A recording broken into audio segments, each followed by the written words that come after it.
Good.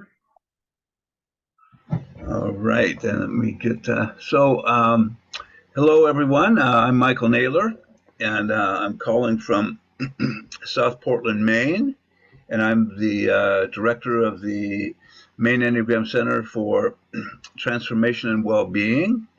And I've been doing these interviews for several years and always learn so much from them. And today, I have my friend Stephen Aronson here with me, a beloved Type 9, who is the author of this book that has just come out recently, The Search for Meaning and the Mystery of Consciousness, a Psychologist's Journey Through Gurdjieff and Jung.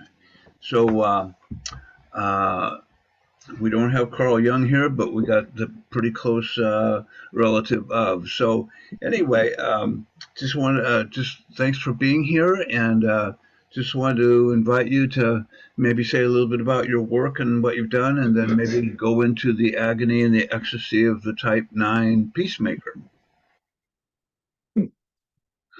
Well, so a brief historical biography of what you would have seen my body doing as it walked around the planet without having an interior. So my body was born in 1943, which I think is relevant because social psychologists have noticed that the environment one grows up in, one's world, your subjective experiential world,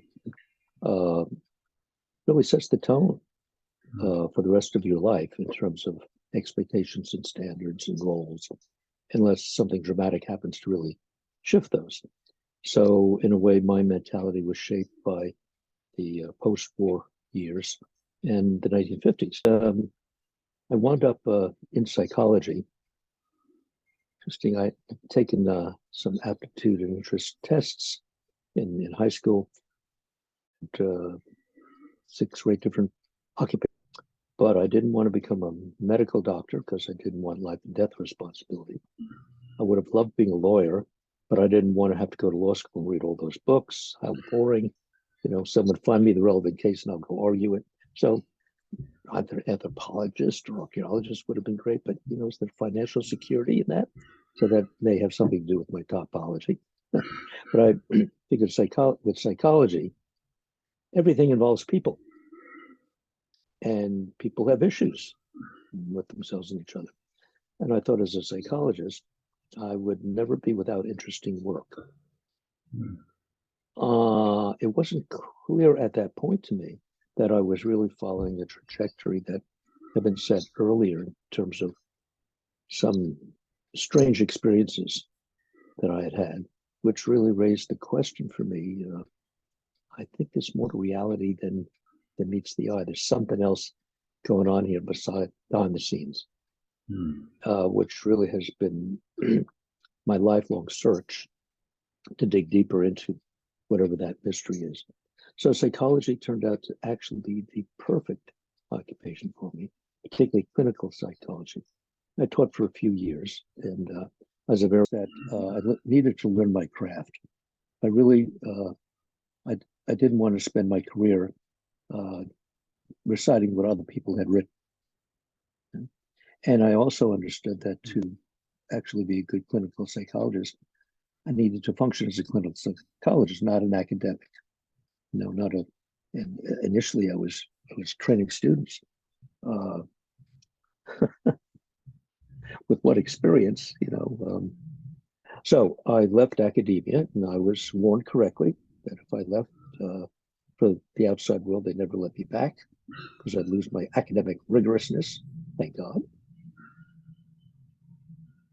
Clinical psychologist, teaching, consulting, private practice, which lasted over 40 years, about 43 years, until December 10th, 2013 at 5 p.m.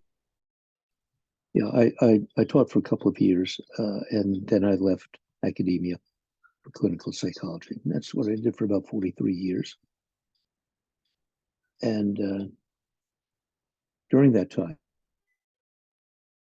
I spent a total of 20 years as a patient in psychotherapy. the first few as a young person, getting to deal with the problems that would be great teachers for me later on. And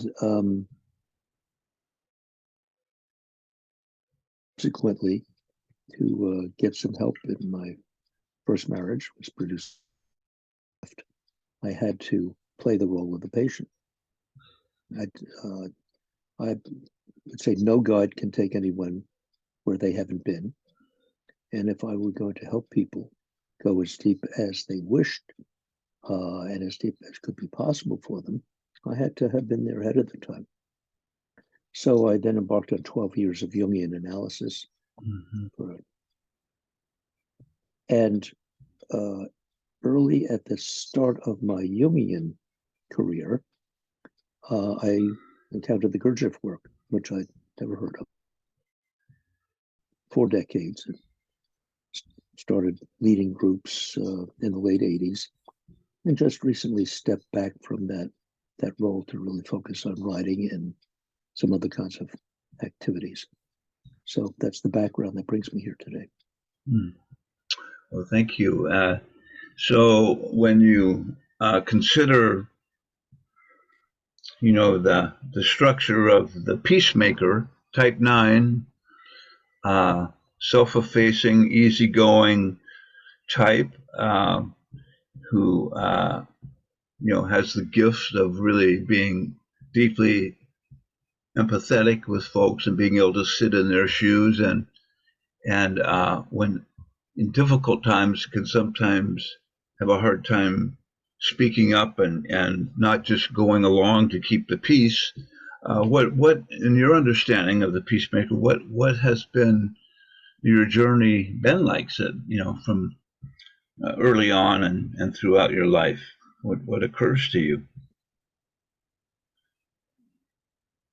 Well, as many people have spoken about, initially, I first came across the Enneagram, I think the late 70s, perhaps, late 70s or early 80s. And I was for training with a bunch of nuns at a convent down in Massachusetts, because at that time it had just begun to work its way into North America through the Jesuits, and the convents. So they were my initial teachers. And at that first 6 months, I was sure I was a 4, because I was often depressed and melancholy and melodramatic, and always me. But I also had this artistic flair and this creativity, so I must be a 4. 6 months later, I decided, and so for the next 30 years, I just assumed it was a 5. I didn't do a lot of work with the Enneagram. Well, I did quite a bit in my therapy practice, but I could not get my colleagues in the official Gurdjieff movement to be interested in this for a couple of reasons. There's a great emphasis in the Gurdjieff work that this is not psychotherapy, which is true, but it's deeply, profoundly psychological. But most people, aren't psychologists or psychotherapists, and so they couldn't see that distinction. And the Enneagram, personality Enneagram, was using the sacred symbol that Gurdjieff had brought. So, they couldn't go there, which is too bad, because I believe the Enneagram system is by far and away the most potent, profound, practical, and deepest of all personality inventories and examination tools that we've come up with. For me, it blows the Myers-Briggs just out of the water. And it's a fantastic introduction to self-observation and to the practice of detaching from your favorite opinion about yourself, whether it's positive or negative.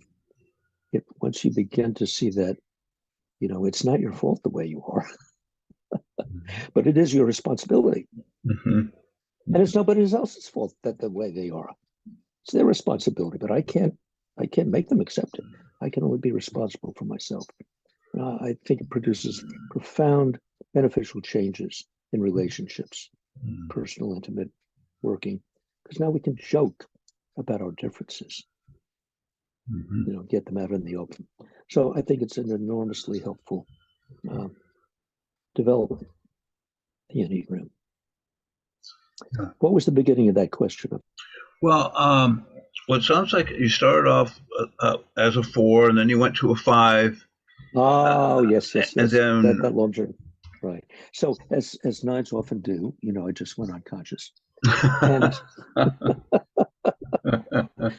30 years later, and I are looking at this, and she says, "You're not a 5. You're a 9." I said, "I can't be a 9. Why can't you be a 9?" I said, "Nines are one of the types I never could figure out. I knew a couple of 9s, and they were so boring and slothful and sleepy, and they wouldn't do anything. That can't be me." Yeah, except it was. Yeah. So now I'm recently going back. I think I'm a 9 with a 55% 8 wing and 45% 1 wing, or vice versa. Yeah. I'm clearly right up in that corner. Now, looking back over my life, what do I see? Well, my major defense was to stay calm. If I couldn't be a peacemaker, keep a low profile, and be very, very careful, that I didn't make a wrong step. Now, if my mom had not been an unhappy 1, well, I'd still be like that, but maybe in a more useful way. And when there were some times in my life when I was under such enormous stress that I couldn't stay awake. I just blanked out. And that really fascinated me, because it infuriated my partner at the time, who said, "You don't respect me." She was a 4. She might have been an 8. Can you be an 8 with a 4 wing, or vice versa? I don't know. She really covered that. But well, they're cousins for sure. Have these heartfelt. We got to talk for hours and hours to get to the bottom of this, and I would just, I could not. It did not go well. I mean, I really caused her to suffer, and I didn't mean to. I just couldn't do anything else. Yeah. So people often ask me about my sanguinity. Why am I so not easily riled up, rarely moved to. I had a few angry moments in my life, but very, very few. And that was out of a lot of frustration. It just doesn't happen. So part of me would like to think it's because I'm so spiritually advanced and I've conquered all of these inner demons, but it simply may be that's just the way my computer's programmed. I'm just wired like that. But it's certainly helpful because in many situations, professional, personal, in my life, there'd be some interpersonal difficulty, and people would not handle it. They'd be afraid or whatever. I just walk in and it would get ameliorated. People just, how did that happen? I don't know. Just whatever that thing is that I did. Yeah. So it's that chill factor. I can chill when things need to be chilled. 9s have it's like it's in their atmosphere. It just seems like it's in their atmosphere. They walk in the room and people start to and the work I've done with all these years of therapy and 40 years of training at the Gurdjieff system, I think has helped me become a very healthy version of a 9. Yes. And so I don't have to very often, I can see parts of me regressing at times, but I can watch them. And I know where they're going. I know why they're going there, and I have some strategies to become responsible for the totality of myself and not allow that piece to act out in a way that would be detrimental to the whole, but without disparaging that piece. There's a whole community inside of me, and they got different issues. They're different ages, and some of them are still frightened and erotic and tentative, and the older, more mature parts of me have to be gentle and parrot them, which is how it seems to work now. Well, that's important. I think information. This idea that there's a community inside of me, and some parts of the community are healthy and awake, and maybe have some wisdom, and the others are, maybe still hurt or scared, and a lot of seems to me the reactivity of the type has to do with those unhealed parts of the person. So that's like when the protective pattern for the type 9, like I'm getting triggered and someone says, "How you doing?" "I'm fine. I'm fine." In recovery circles, we say that's effed up, insecure, neurotic, and emotional. But it's like I just kind of wave the Jedi hand and say, "I'm fine, look away, go someplace else." But all of it being a function of self protection of my own hurt. Um, so yeah. What if you say, you've mentioned this already, this idea, and it's so important that I don't beat myself up for the hard wiring that I seem to have acquired. And that's a big one for people as they start into this work. I know some type 9s who are early on will say, the second there's conflict, I just bolt out the back door or I disappear into my safe chamber inside myself. And I don't seem to have a choice at this point. And I just feel like such a bad person. So did you ever go through stuff like that when you were going through your journey? Let me tell you this story as an entry into maybe having a better answer to that question in a few minutes. So remember the question because I'll probably forget it. But the Okay. story is that I know I was prepubescent. I remember sitting at the kitchen table. My mother and sister were there. They were fighting as usual. My sister is 3 years younger. And this is not a good period in my mom's life. But looking back now, I have tremendous compassion, Mm. which I couldn't have as a kid because I didn't have any perspective. I understand her suffering now, and I feel very badly about that. And fortunately, the last 20 years of her life, I grew up and I was able to let all that go and just, give her the appreciation that she needed. Yeah. Awesome. But anyway, so I was sitting there, they were fighting, and I somehow I felt like this kind of cold, numbing spot at the top of my head. And then this cold numbness flowed down to my shoulders and my arms, down through my torso, down to my feet. And I had no anxiety. And I remember thinking, wow, this is great. Let me do that again. So I put my touch to the top of my head and I did it again. And to this day, I can do it. I can do it right now. However, the problem was that I was a senior in college and a friend's uh, fiance came to me and I've known this person for a couple of years now. She's just frantic and in tears because she was afraid she was becoming schizophrenic like her mother, which in fact she wound up in multiple institutions and killed. Mm. And I woke up. I saw myself sitting there with her, saying all the right things, the right body gestures, the right tone of voice. She was very comforted. I didn't feel anything. I was in this cocoon. And I flashed back to that time, Mm. 10 or 12 years previously when I was a little boy. And I realized, oh, I'm in trouble. I've done this so well. It's not Mm. automatic. Yeah. Where are my feelings? I Mm. have to do something about this. And I spent, let's see, approximately the next 60 years of my life working on this, which brings us to today's conversation. Yeah. Yeah.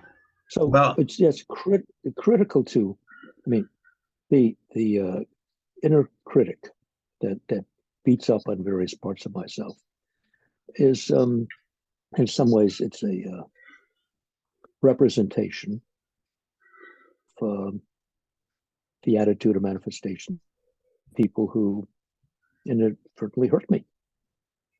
And it may also be recordings of things I told myself as a child as an explanation for why things out there were not going so well. And so it becomes mechanical. I think one reason, well, there are probably several reasons that this persists. I think one is that a hangover from the childhood logical but erroneous assumption that it must be me. Now that I'm not getting whatever I want, or I'm getting what I don't want, whatever, because something wrong. I've got to fix this. Mm. And I cannot do anything about these giants around me, but maybe I can do something about myself. So now I spend the rest of my life trying to figure out what was wrong with me. Because if I can fix that, then things will be better. Yeah. But I can't fix it. So not only is there something wrong with me, but I'm too dumb to know how to fix it. Mm-hmm. And the only thing that keeps me going in this quixotic search to eventually fix the problem of myself is to just double down and triple down and keep going. Because if I don't stop motivating myself by telling myself how terrible I am, I'll give up, and then there'll be no hope. So that's one reason. Yeah. Another reason is that we are under the misapprehension that we are a unity. Oh, psychologically sophisticated people will say, "Oh, yes, yes, man is legion. I know that. I have many different parts." But it's really true. And it's one thing to think about it theoretically. It's another thing to actually see that I am whatever I am. I'm not in charge of myself large parts of the time. That there are parts of me that have their own agenda, and they often disagree. And as in Gurdjieff's way of talking about this, to a large extent, we are machines. It's not only our body that's a machine, but the computer program running our emotions and our mental processes also is a machine that's been programmed to a large extent by life in combination with whatever brain I've got, whatever kind of personality type I have, I'll find as individual expression. And so the fact that I cannot just reach in and change these things makes me feel like a failure. When in fact, another alternative, which I think is much more realistic, is that that's not the way it works. I can't do that. Some of them can change. It's a long, slow process that usually involves long periods of observation and digging into the history of the manifestation. But more importantly than trying to make them go away is to learn how not to react to them. Okay, so this part of me, and occasionally stupid things pop out of his mouth. Well, kids are like that. I don't take it so personally anymore. If I have to, I apologize for him, or I say, then listen, next time, check with me first. But I'm going to be angry at myself if I am wedded to some image that I have of who I am or I ought to be. And these other parts of me will manifest in ways that violate that image. So the image becomes the God. That's what's going to keep me safe in the world, is my image. And I can't allow anything to disrupt that image. Not even for me, because otherwise I know I'm pretending and I feel like a fraud. I may get found out. Now I'm anxious because I might get found out. And it's very messy and it's not necessary. But it's almost a law of nature that until one is fortunate enough to recognize the reality of this deeper reality of our psychological structure and has found some help or some real legitimate system with deep roots that's been studying this maybe for millennia and really has ways to help one back out of these actions about oneself. And that's why the world is the way it is and people are so difficult for each other. Because you got all of, in any individual person, let's just generalists say that maybe you have 5 or 10 different sub-personalities in there of different chronological ages. And each of those lines is triggered by different things that may or may not occur. And you multiply that by 8 billion people on the planet. Chaos. Things don't go smoothly for a good reason. Yeah. Well, that was really a game changer for me when I realized I couldn't change my patterns through my will. Uh, like if I could grab that pattern and duct tape it to the floor and set it on fire, it would be gone. But I think one of the, as you talked about, when I began to become more self-aware, I just saw my patterns just running, and they didn't care that I knew about them. It's like, good for you, you've got good information here, but we're just going to do what we do. And the idea of learning to not to observe them without beating myself up, that really started a shift in some ways, just not to be fighting against them and just to observe them without judgment, which that still is a bottom line tool on a regular basis. But then discovering, well, if I'm out of control, maybe everybody else is too, and it appears that way on a certain level. But it took a while to just be able to go, yeah. I point myself in a certain direction, and then I go here and there, and sometimes I get to the end I thought I was, and other times I go, I'll try tomorrow. So it's quite humbling, to say the least, to to witness the power of the patterns. And I know in the Enneagram work, people come in, okay, I'm a type 2, and I realize I compulsively overhelp. Okay, now I know my problem is. I'm going to stop doing that, right? And 10 years later, how's that going? Oh my God, I'm still do it all the time. I can't stop myself. So it takes time. Right. The key in terms of the shift of perspective is up saying, I do that all the time. Mm-hmm. To it still happens. It still happens to me. Our reactions are something that happens to us. Yes. We believe we're choosing them.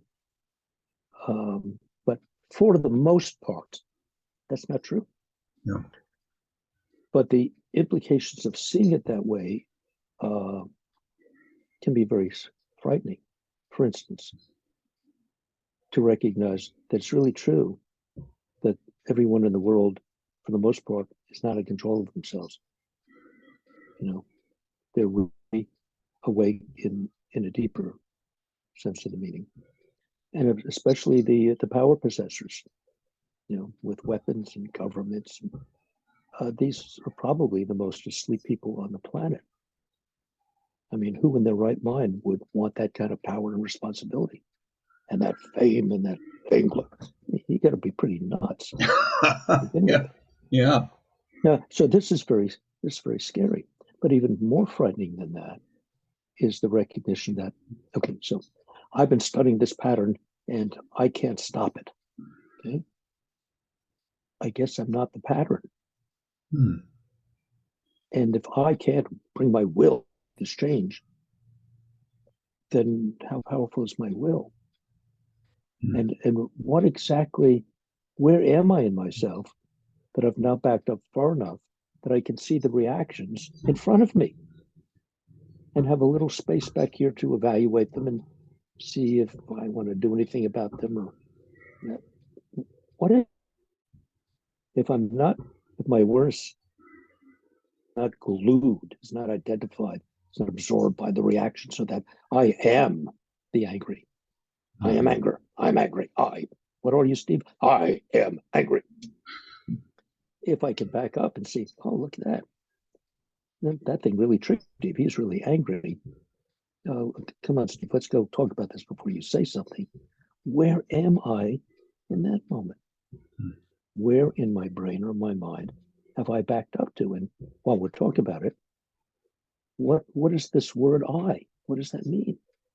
What do we mean by that?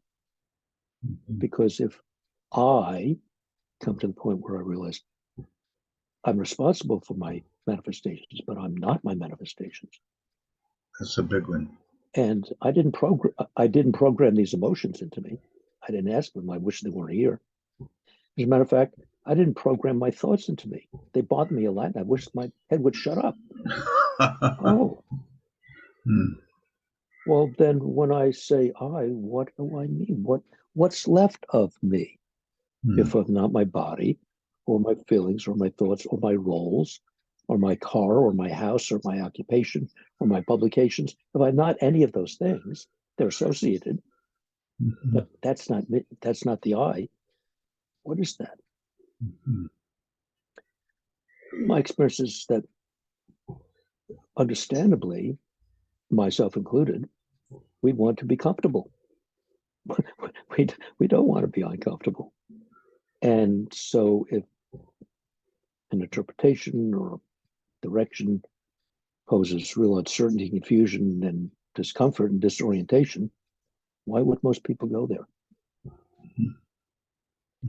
So, for instance, my sense is that clinical psychology today has made enormous strides in helping people live more comfortably and productively by utilizing tools from the great spiritual traditions. There's meditation, sensing your body, Hmm. um, and with cognitive behavioral therapy, learning to observe your thoughts and your reactions and step back. It's all part of the spiritual program. Hmm.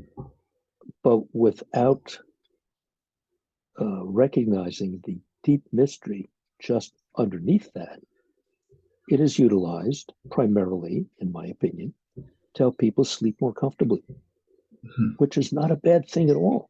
You know, if you're comfortable in your life, that's good for you, good for your health, it's good for the people around you, good for your community, it's good for the planet. I mean, if we're able to do nothing else in the next 1,000 years except people get people to sleep comfortably, that would be a huge step for mankind. Seriously. Yeah.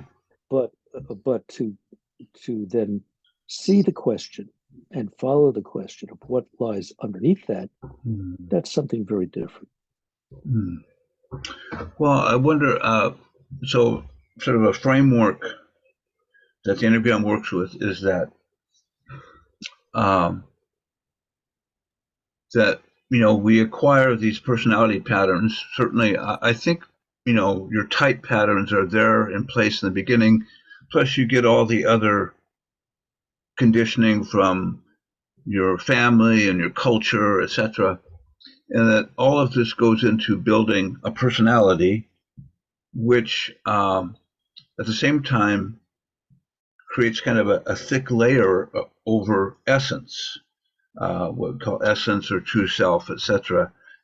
And so the more I relax those patterns, my identification with them, get present in my body, heal my heart, develop quiet mind, that this thing called essence, this sort of something that is,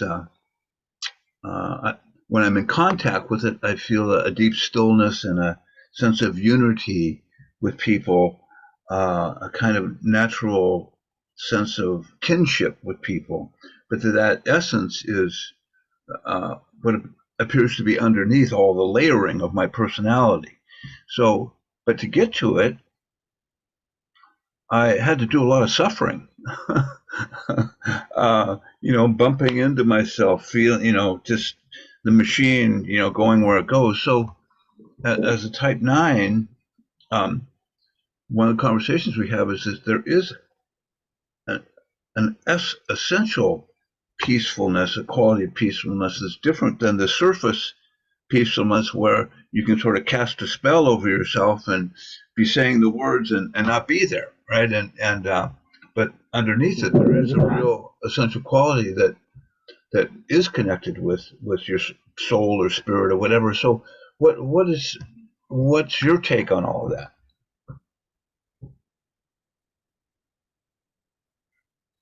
Okay, maybe two parts to that.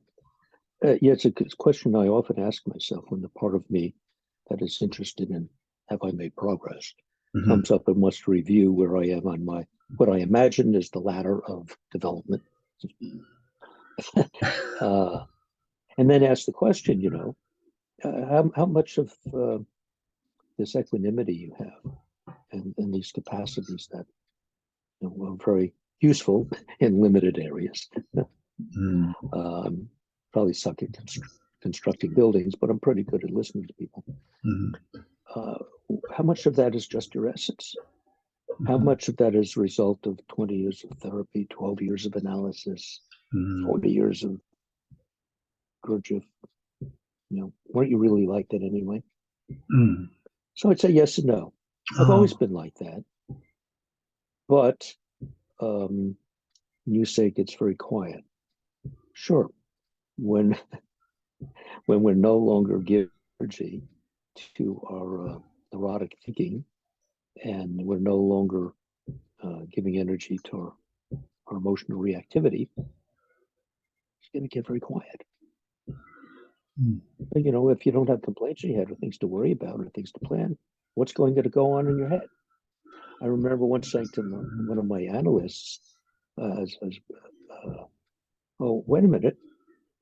If I no longer have problems, what will I do? I really said that. And he said, oh, don't worry about that. Not to worry. Or that reminds me of a conversation attributed to Gurdjieff by one of his pupils who, when asked at his institute when he was running, so Mr. Gurdjieff, what do you do here? And his reporter said, well, it's like we repair broken cars. They come in broken, we fix them.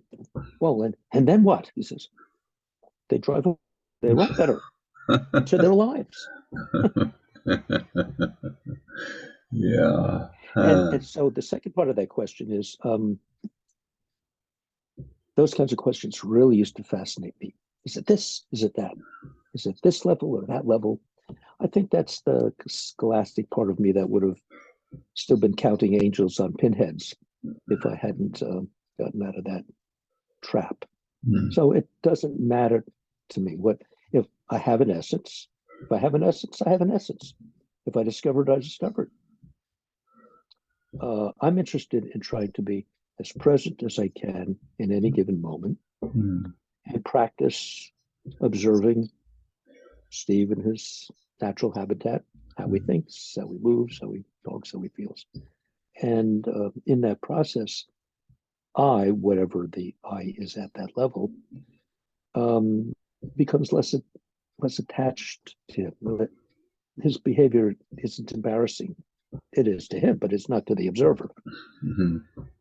Well, that's what he does. And, everybody does it. So, and maybe 5, 10, 15 years, I'll be dead anyway. So what does it matter? Yeah. And my sense is that the practice of presence, at least as I understand it, and people, the problem with language, we use these words and we probably have very different meanings. We think we're talking about the same thing. When I'm talking about presence, I'm talking about the ability to be simultaneously aware of the sensation of my physical body, which immediately shows me I'm in my body. I'm not my body, I'm in it. Simultaneously to be able to have presence in my heart region, my solar plexus, so that as emotions move around, I'm aware of them. And I can see which ones are connected to the body and which ones are not so connected to the body. And then simultaneously able to monitor the thinking process up here, see what the critic is doing or what the train of thought is, all together. At the same time that I'm aware that I'm aware. I'm aware that I'm the audience. It's not a thought. I'm the audience. Like right now, I'm looking at the screen and your image and my image is on the screen, sitting here in the chair. It's like if I go to the movies and you suddenly wake up in this chase scene or whatever the movie and the dinosaurs and all of a sudden, oh, thank God, I'm sitting in the theater. That's not really happening to me. But that's kind of like what waking up from life is like. Yes, it's the dinosaur is chasing Steve, but I'm watching this happen. Yeah. So people would say, well, that doesn't sound like the way life. And for those who are not interested in it, then you probably can't get there if you're not interested, unless there's some epiphany or near-death experience that shows you that possibility. So say more. That last couple sentences got a little foggy in the transmission. The near death. You said something about near death.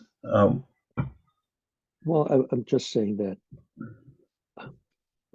one of the things that the esoteric core, I think, of all traditions promote in one phrasing or another is a strange concept to yourself before you die. Mm-hmm. And people have many different understandings of that. But, my understanding at the moment is to to no longer be with my personality, to no longer have to be in a position where egoistic concerns about what people think of me and my impression I create, and where even if that goes on in the background, it doesn't affect me. I'm aware of it, and I just see that part of me that I have to be responsible for, but it's not going to run me. Mm-hmm. Or one might get to the point where, for the most part, that just isn't an issue anymore. Didn't come up. Mm-hmm.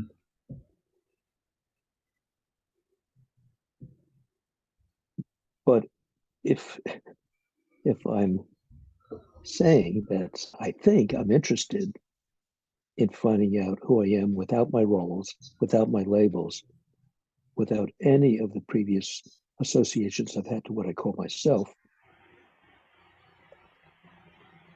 that's a big. Why would most people want to do that? What's wrong with me that I want to do that? Well, I would say there's nothing wrong with me. It probably goes along with the version of my type or whatever else came with me, a conception of my essence.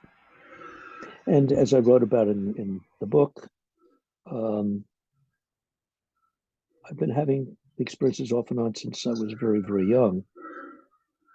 That for a long time I compartmentalized. There was a time in my 20s when I started therapy when I thought, I've got childhood amnesia. I don't remember, I only remember 2 or 3 things about my life. And then I complain again and I recite the 2 or 3 things. Then I complain again, recite the 2 or 3 things. Then after all, I realized they weren't the same 2 or 3 things. So that 2 or 3 became 4 to 6, became 6 to 12. And I thought, oh, look at that. So one of the when COVID started, one of the things that led me to do this is I said, well, I got some time on my hands. I'm not going outside for a couple of years. I'm going to start writing my memories of any experience I've had in my life that has had the taste strange to it, where my logical, rational mind would say, what? Did that really happen? How could that happen? And because I would just go to sleep to it. Maybe that's a night quality. I just go to sleep. So I started writing these, and then one would remind me of 2, then 2 would 4, and all of a sudden I had this big pile of, yes, all these things happened to me. Why am I not having the resonant emotional response to what these imply? It's like they all live up here, and somehow I'm not connected to the reality that they're pointing to. And so that led to other things, and then that led to this book and the one I'm working on now, and maybe a third one, where I began to see what I call the breadcrumb trail, pointing to something in me, maybe since the moment of conception, because I had a dream that I can't think of an explanation for it other than it was the moment of conception. So if there's something that's always had that continuous thread in me, the other 98% of me was lost in a fog and sleepwalking my way through life. That's interesting.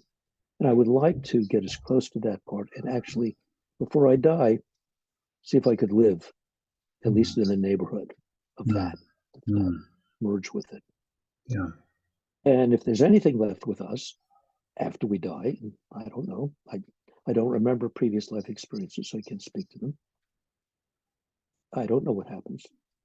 But if anything remains, would be not of a physical nature, but it would be energetic nature. And what's our energetic nature? It's our emotional and mental life. Mm-hmm. It's our psyche. Mm-hmm. It's an energetic something, a field. Mm-hmm. And if energy can never be destroyed, they say, just change, then so we'll see. But it does seem to me that certainly a number of the traditions put an emphasis on preparing for that transition at death by being able to live life with greater presence. Mm-hmm. Because if I can be present in life, maybe I'll be present at my death. Mm. Maybe if I'm present at my death, something interesting might happen afterwards. If it doesn't, I won't know that it hasn't. So no problem either way. Yeah. And Well, anyway, it's none of my business. My business, my responsibility is to try and understand this contraption I'm in, the physical body and the structure of the psyche and how it operates, how it's been conditioned, and what its strengths and weaknesses are, so I can become a responsible. what was the last word? Responsible? I'm a responsible operator of this. Yes. Machinery. Yes. Yes. And so my responsibility is to try and bring that quality presence to every moment. Does that happen? Of course not. But frequently now, that's my responsibility. And presumably, if one can be at that edge more and more often, then maybe you'll be awake when you die. Yeah. Well, it was back in 1996 where I was having a conversation with you, and you suggested, why don't you read Don Risso's book, Personality Types, and look at the type 4.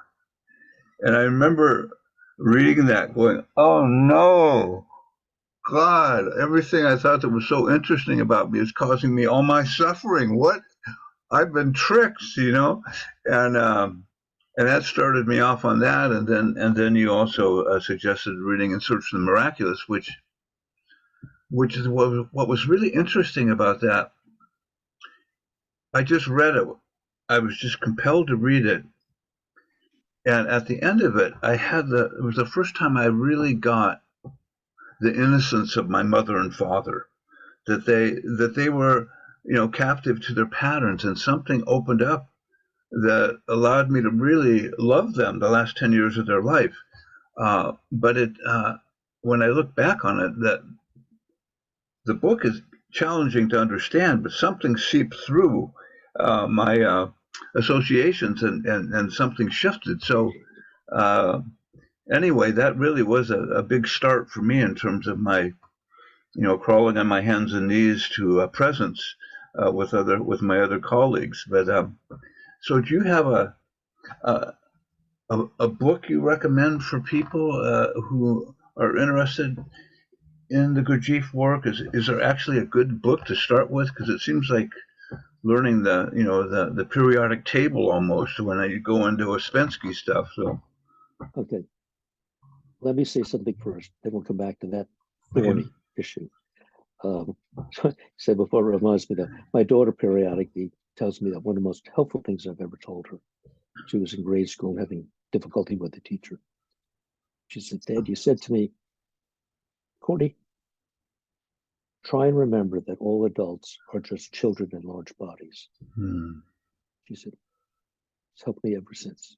That's a great one. It's true. Yeah.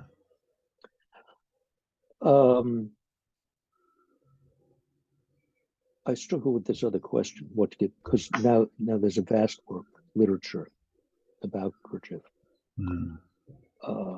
I would suggest if you want to know what Gurdjieff said, you go to the horse's mouth and read Gurdjieff. Except he intentionally, deliberately made it difficult to approach him in his writing for a variety of reasons. But the fact is, I was handed one of his books, Beelzebub's Tales to His Grandson, which makes James Joyce look like a comic book. But I didn't know about it. A friend of mine says, "Oh, I can't read this, but this is really for you." And I looked at it and I said, "I don't have time in my life for this." And I handed it back.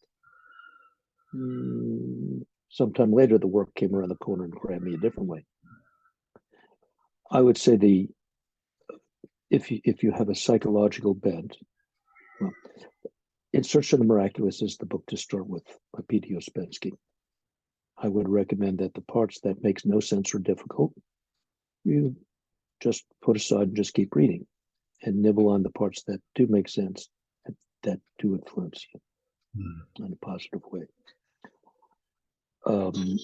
Maurice Nicoll was a Jungian psychologist who was so close to Jung. Jung was godfather to his kids, and I guess Jung was destined to become, or Nicoll was going to be, the next disciple of Jung. But then he met Ouspensky, and I often wonder what that conversation was like when he went back and said, "Carl, I met this really great, and it's much bigger than your stuff, and your stuff is really big."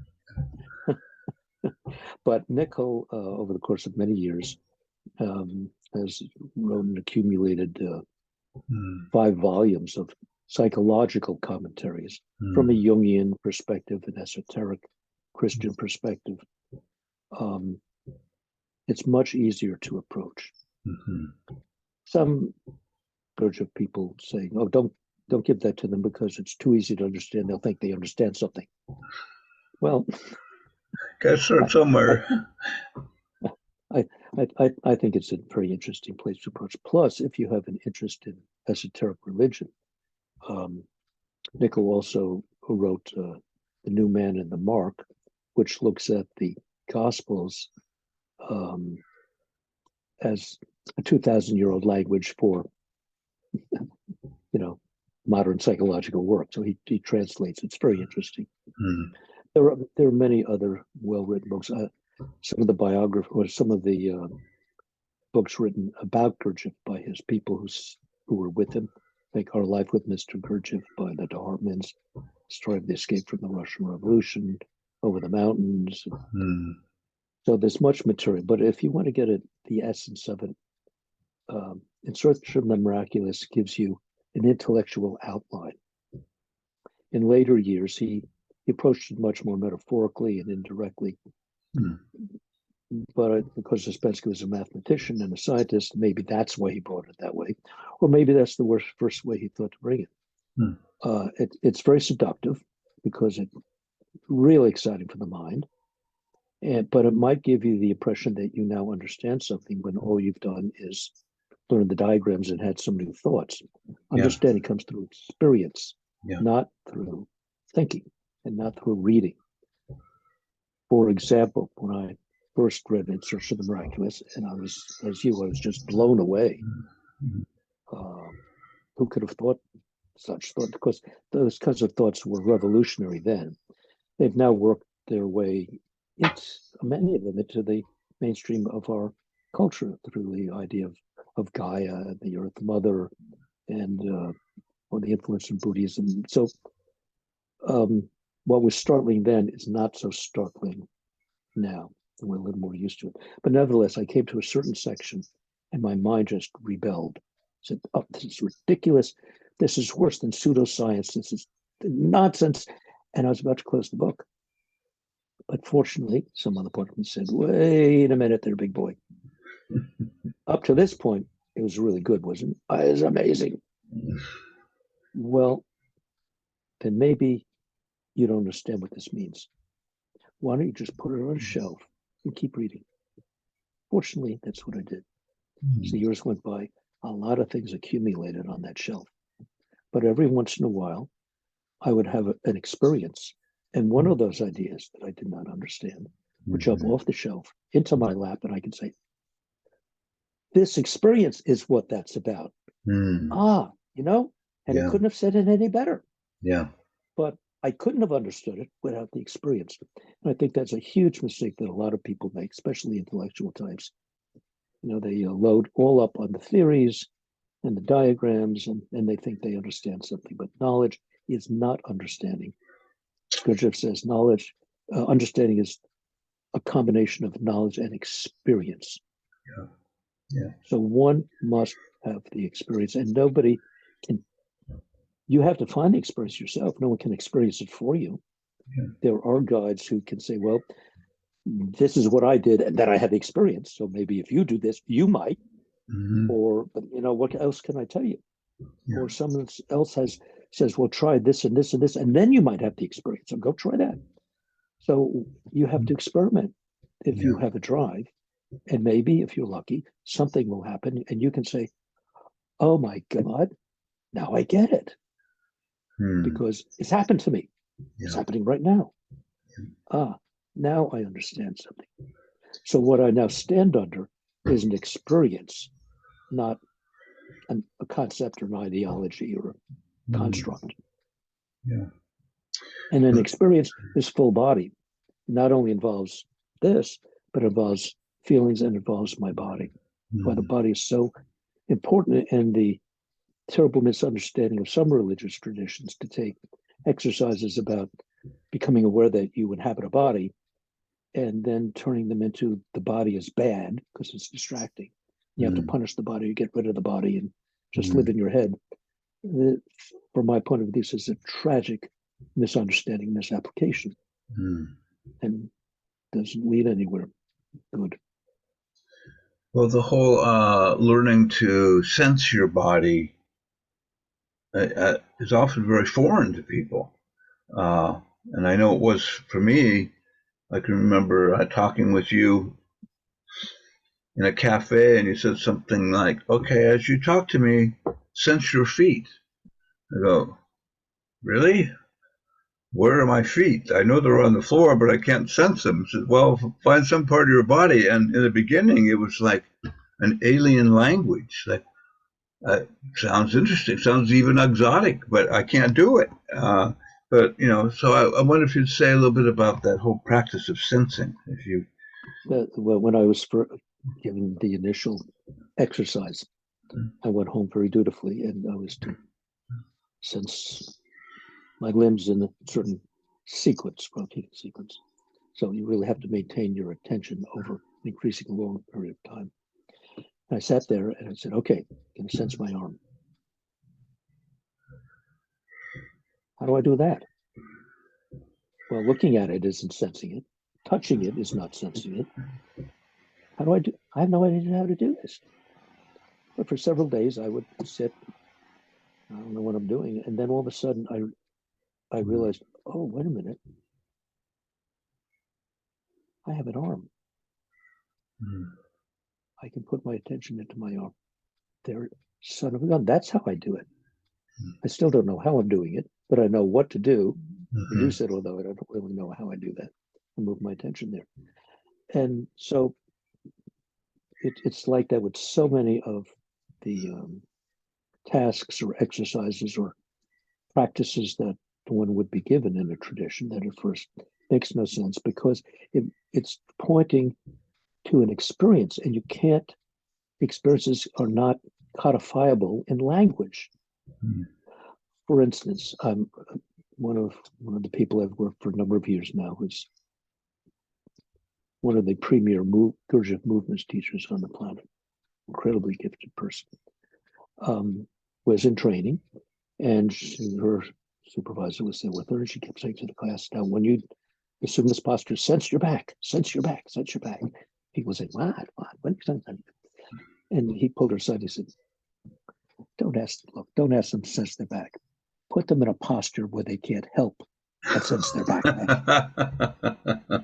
So if we engage in these practices sincerely with an open mind, we may discover something.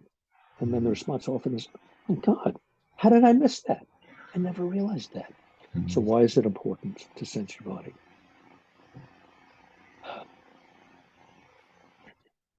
If we want to learn freedom, to be able to be aware of our conditioned patterns before they erupt into open manifestation, we have to get ahead of the game. we have to have a quality of attention that can do that. But attention is very weak. It's very flighty. It's fickle. Thought of it as, like training a puppy, and squirrel, cat. So what do? Well, you put a leash on the dog. You hold on to him. When he tries to go off, he's pulled back. So in many meditation traditions, you focus on the breath, you focus on some part of the body, initially because it's a place to anchor attention. And the body is, the sensation, just the sensation. My mind might have an interpretation of the sensation or the meaning, and then it might stimulate an emotional reaction, but then I can see they're separate.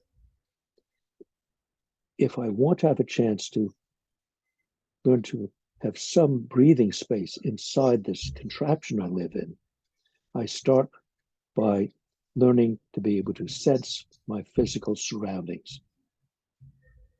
So that at any moment, like right now, I feel myself sitting in my body. So I don't have to think, am I my body or not? I know I'm in my body. I'm not my body. I'm in it. Why? I feel it. Here it is. What an amazing thing. How do you make one of these things? How does it work? Like thousands and hundreds of thousands, maybe millions of different processes all going on simultaneously. Does anybody know how to make one of these things? Where do they come from? What are they for? How do they get into this? Well, so immediately those huge questions can open up. And whenever I realize that I've been lost in my head or my reactions, how do I restabilize myself? I come back to the sensation of my body. So my body's neutral in that sense. It's just there. It's just there and alive. Yeah. And without that, you are in great danger of your imagination floating off into your head or getting caught up in, I had this wonderful experience, the white light, and I just feel so relaxed, and that's enlightenment. Well, there's so much more to it than that. There may just be a lot of wonderful endorphins at the moment, which is not bad. Yeah. But there's much more to it than that. Because much of the spiritual journey, the necessary part, is not roses and pink flowers and unicorns and rainbows. It's very painful work, like the Buddhists say. To be on the path to enlightenment, you eventually have to swallow back everything you've ever said about anyone else, because it's also true of you. If it wasn't true of you, you would have bothered saying it about them as a projection. I'm not like that. I'm better than that. Well, it's not going to get a reaction out of me unless it's rubbing something in here. If I find out what it's rubbing, I learn about the history of that. I come to understand it more. This may become less reactive and sensitive, more appropriately sensitive, more discriminating. And then I don't have that issue with that. I may still not like, I not trust them, whatever. But I don't put my panties in a bunch about it. Because I've withdrawn the projection. Have I ever been dishonest? Yeah. Have I ever lied? Yes. Have I done things that I not want to tell people about? Why did that happen? Because I'm alive. And during those moments, I was asleep. Or not awake enough to do anything different. Yeah. And that, so in a sense, on the way to enlightenment and waking up, we have to learn what Gurdjieff phrases the practice of intentional suffering. We're going to suffer in life, but we can do so unconsciously and melodramatically, or we can numb out, or we can say, well, right in the moment, this is very unpleasant, and I'm going to practice learning to bear it and not fall into reactivity and see what happens next. Otherwise, it's always either reaction into the event or withdrawal from the event. Or like nines do, we play dead. Event? What event? I didn't know such event. Was that important? And we create probably 90% of the suffering of human beings we create for ourselves. through our imagination, through the unresolved traumas and hurts and pains of different parts of myself. Some of them really legitimate. Many of us come by our suffering quite honestly. And everybody's a victim at one point or another. Everyone's also a perpetrator at one point or another. And that's what makes life so difficult. But to come to grips with that, to accept that it's a sad reality that goes along with humanity at the level of waking sleep, like Gurdjieff called the second stage of consciousness, how most of us spend most of our time thinking we're wide awake. Well, in fact, the machine is running our lives, and occasionally we catch a glimpse and can't do anything about it and go back to sleep again. And that's how it is. It's tragic because it does not have to be that way. But it's absolutely lawful because at that level of consciousness, it can't be any other way. Now, how do you resolve that? It's like the Buddha saying, behold, the world is monstrous suffering, but it's also nirvana. Well, those are two really big opposites. And at the ordinary level of consciousness, we can't do opposite. It's yes or no, right or wrong, black or white. There's either or, it's not both and. So how do you learn to hold both of those realities, that life is monstrous suffering, it's also nirvana, that there are terrible things in me, there are wonderful things in me, and it's all true. How do you bear that? So that kind of intentional suffering is an act of will, and gradually develops more of a capacity for understanding and compassion of the complexity of what we call human beings. And that's just, probably the derivation of the word is interesting. The HU prefix, and I guess it's Sanskrit or something from one of those ancient religions over in that corner of the world, and it means who, it means God. So when the spirit or the presence or the wakefulness comes into a person, and they're suddenly consciously awake inside their body, inside the contraption of their feelings and their mind, that is a who-man. Most of the time we're just humans, but that's a who-man. Oh, interesting. And my apologies to the female people in the audience. In this sense, it's generic for all three brain beings on the planet, men and women, and all the different variations. It's this ape creature that has this imaginative conceptual capacity up here. Otherwise, we're 96, 98% of our genes are the same as gorillas, chimps. It's just frontal lobe. Yeah, I like that. So we're smart apes, but we have this built-in potential capacity to open to this other quality of energy that can infuse us in a way that changes everything. It's like waking from a dream. Yeah. Well, it's that's interesting because that's the whole peacemaker direction is how I wake up from the dream of my imagination, because the type 9 is renowned for creating comfortable inner imagination states and able to go to them in a heartbeat.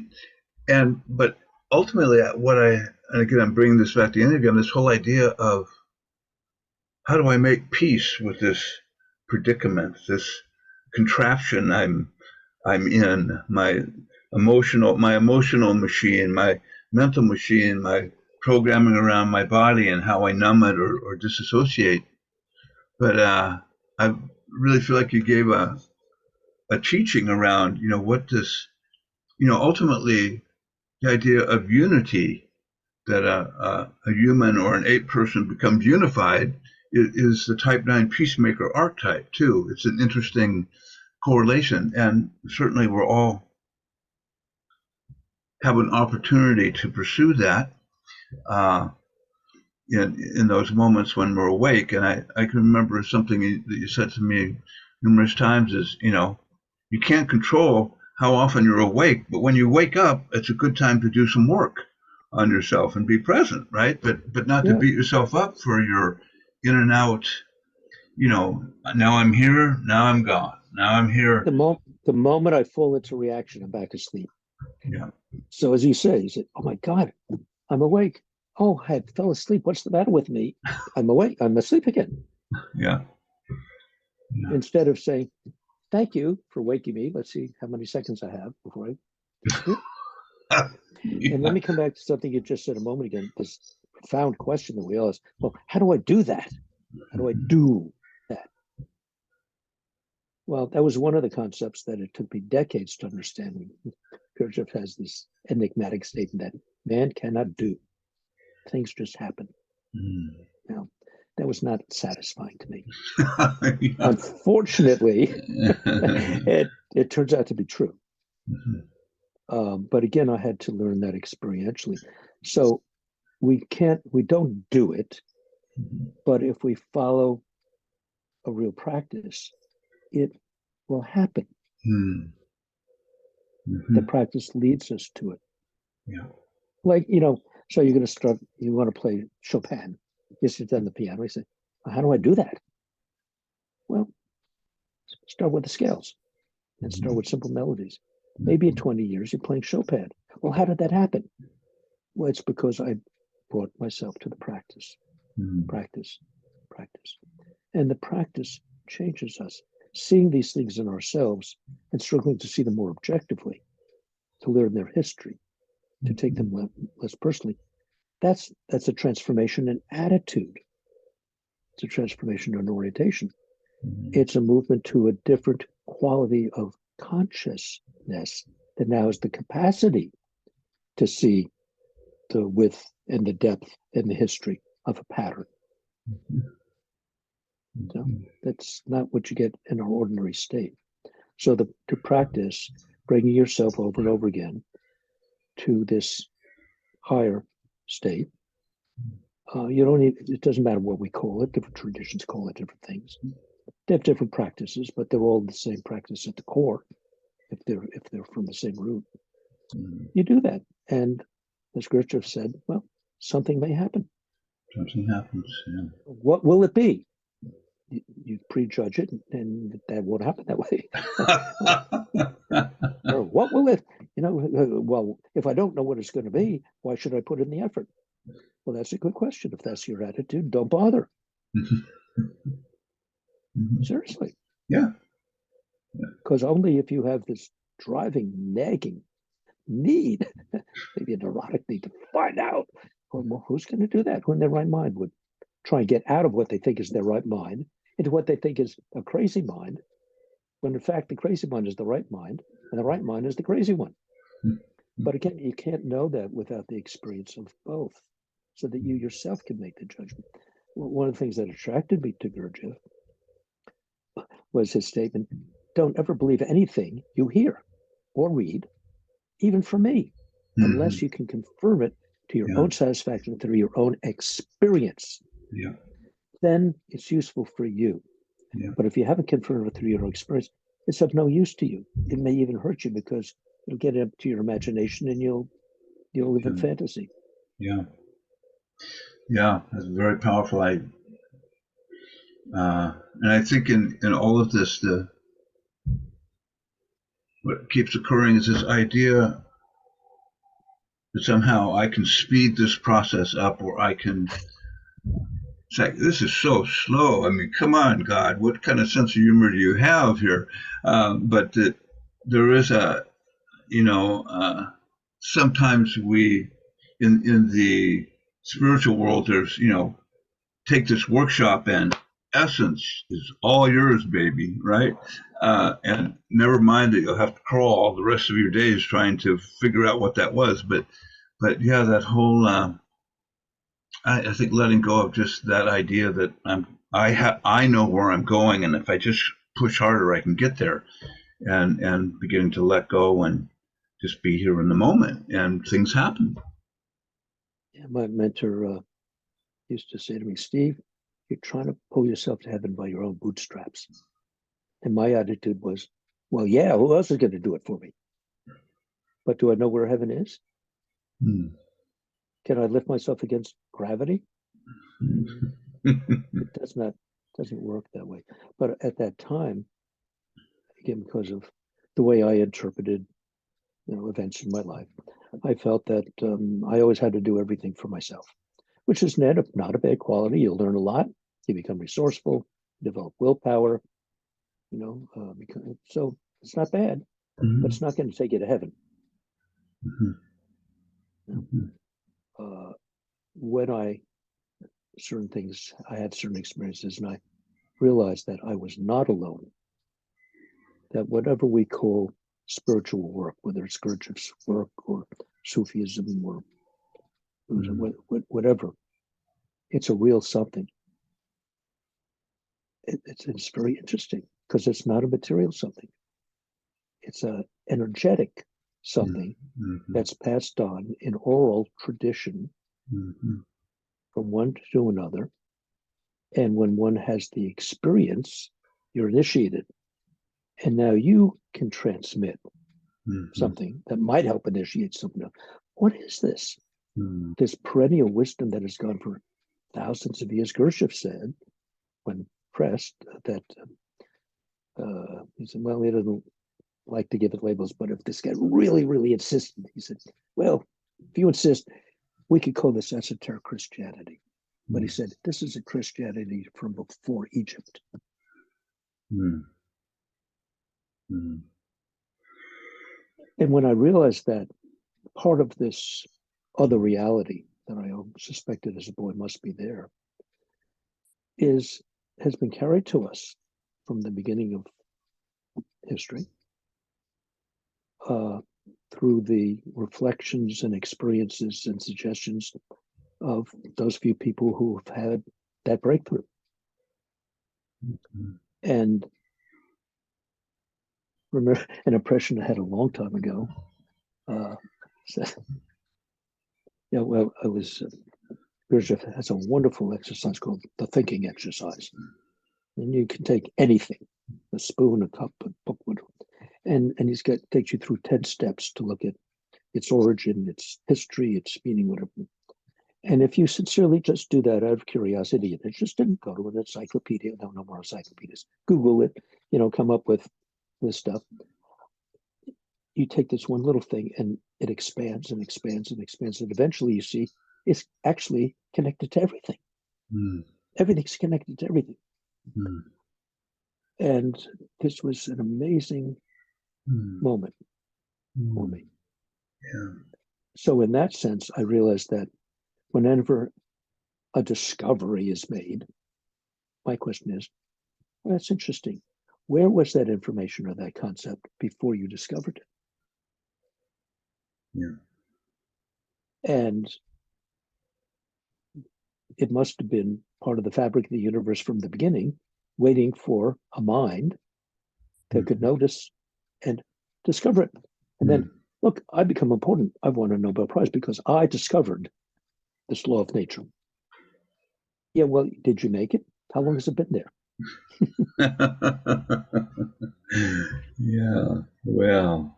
So when we have these insights and epiphanies, my sense is that it's whatever that connection is, that information, the perspective has been in the field, waiting and waiting and waiting from maybe Mm. before humanity Mm. for someone to come along and notice and utilize it in some way.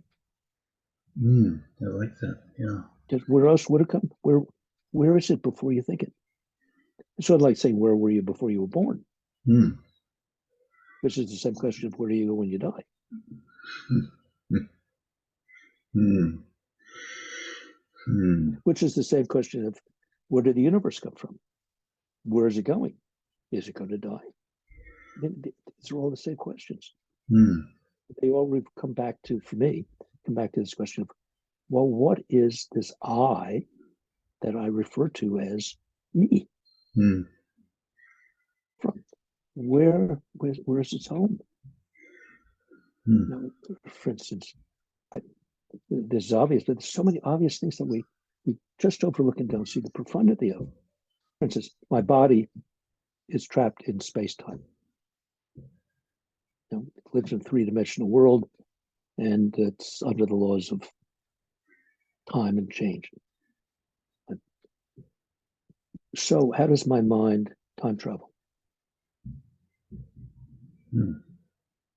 Where does my mind go when it goes into the past or into the future or into imaginary worlds? Where does my mind go when it works with mathematical concepts or philosophical?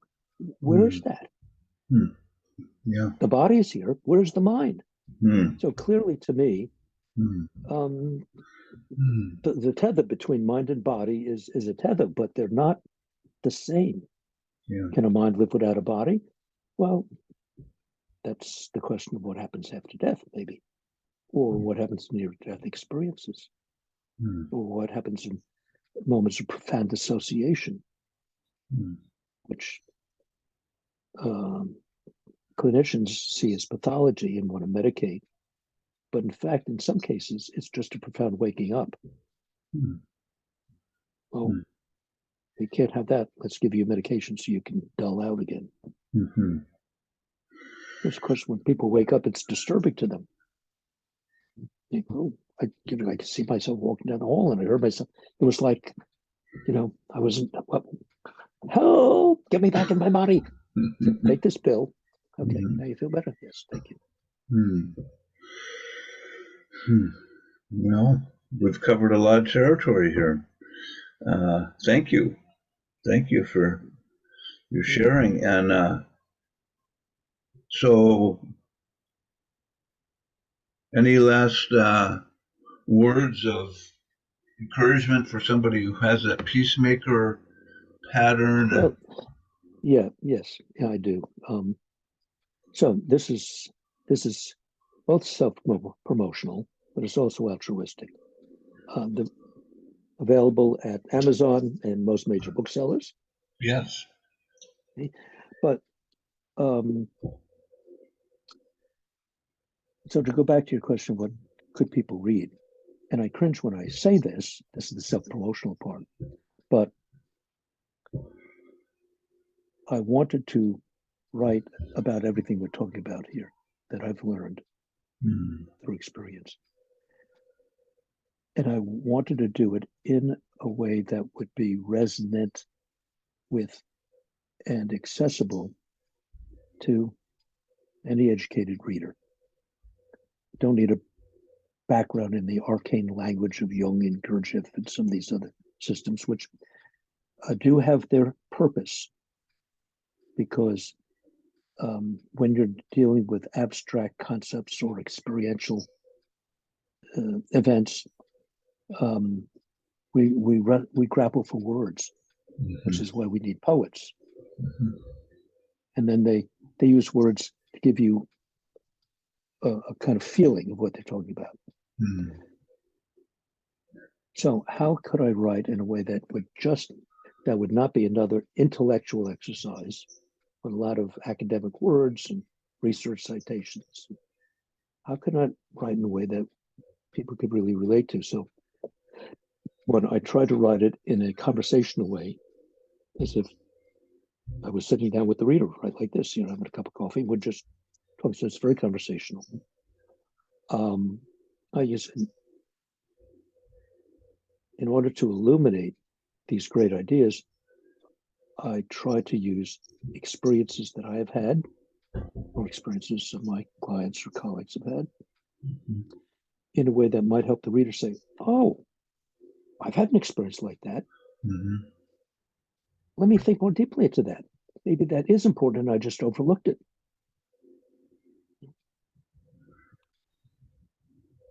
And it's also in a way written as a workbook, although it's not in workbook format, because in many, many places I'll say to the reader, so if you want, take a moment here, stop your reading and go inside yourself and try this, try that, see what happens.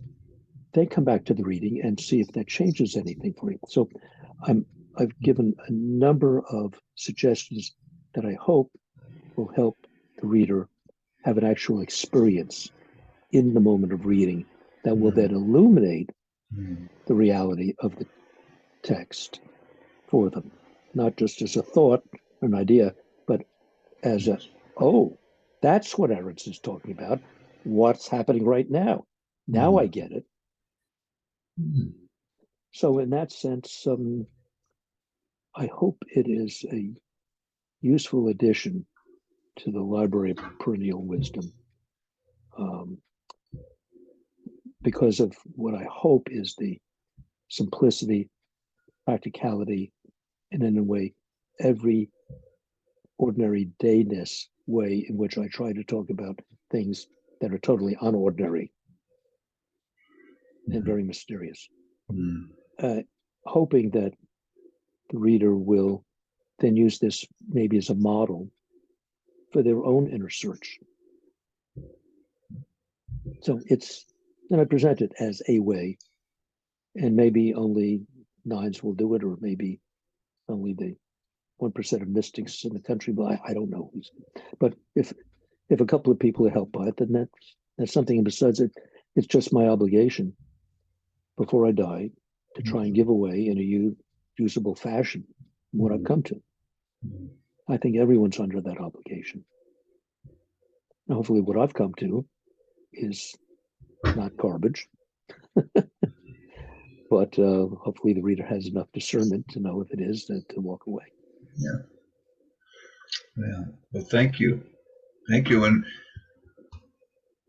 we definitely got over our time, but that's okay. Time flies when you're having fun. And maybe we can do a part 2 at some point. So, well, that would be great. And did you mention the title of the book, Michael? Yes. The Search for Meaning and the Mystery of Consciousness, A Psychologist's Journey Through Gurdjieff and Jung by Stephen Aronson. And invite you all to grab this book and read it and practice. Yeah, and I'm really hoping to have some dialogue, some real feedback with people to see whether or not this experiment can work. It'll probably get lots of criticism from some people say, no, you can't lay it out that simple. Don't make it so easy, or it's that. But I think the obligation for all of us to stay out of trouble and minimize harm to others is to stop talking theory, or at least if I'm going to talk theory, I say, this is a really interesting theory. I really like this theory. But I should not talk about it as if I know it for a fact. Yeah. Where we can all be useful is to share what are facts for us. Are they sort of big F? I don't know. Would it be a fact for you? I don't know. But I need to learn to talk honestly and sincerely from what I know from my own experience for me. That's useful for me. That's all I have to offer. Because otherwise I'm going to be talking stuff that I don't know anything about, that I pretend I know about. And that's not honest unless I label it as such. I just have to be honest. This I know for myself, Michael, works for me. Hope it works for you if you're interested. Yeah. I can't confirm this, but I saw this great thing on YouTube. I love this theory, and it's going to change the whole paradigm. Very intellectually exciting. But do I know that? Do I understand it? No. Yeah. I know it, but I haven't had that experience. Yeah. Very, very important. And so much of science is like that. It's intuiting by statistical analysis often, the probability level that I get these results by accident. And then I say it's a fact. Well, no, it's it's the best guess at the moment, but we see all the time that over time theories change, theologies change, new perspectives, new discoveries, new politics, things are in, things are out. So, we grew up at the time when we were told the universe started with a big bang. Because it makes absolutely no sense. Well, what was that? Well, we don't know. There was like nothing, and then there was this infinitesimal, and then everything. So let's talk after that. Well, it's amazing that people have been able to figure out sequentially the processes that happened after that. That's this. That's a God-given thing that's very dangerous if used the wrong way. But, well, where did it come from? We don't talk about that. Why? Because we can't. We can't. Yeah. And And similarly, I think what goes on inside of us is similar kind of quality because the psyche is only visible to me, and I'm blind to most of it, and yet it's running myself and running the world. Yeah. So, hello, what could go wrong? Yeah, just turn on Morning Joe and you get to see everything that's going wrong. Well, this is the first thing that comes out of my mouth in the morning. Oh, start the day that way. All right. Well, many But blessings you in know, it. I think, yeah, one more thing. For me, the search for this mystery is so exciting and it's so much fun. And so many people come to spiritual work very, very serious.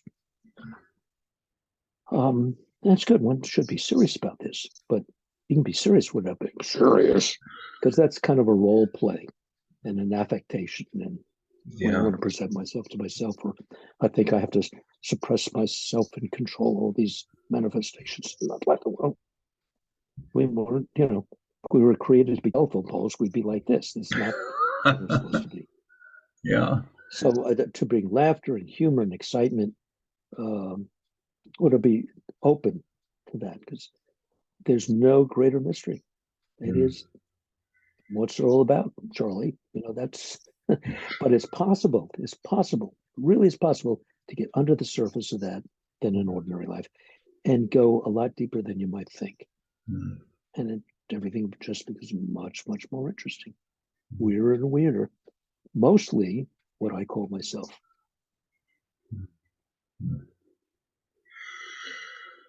All right.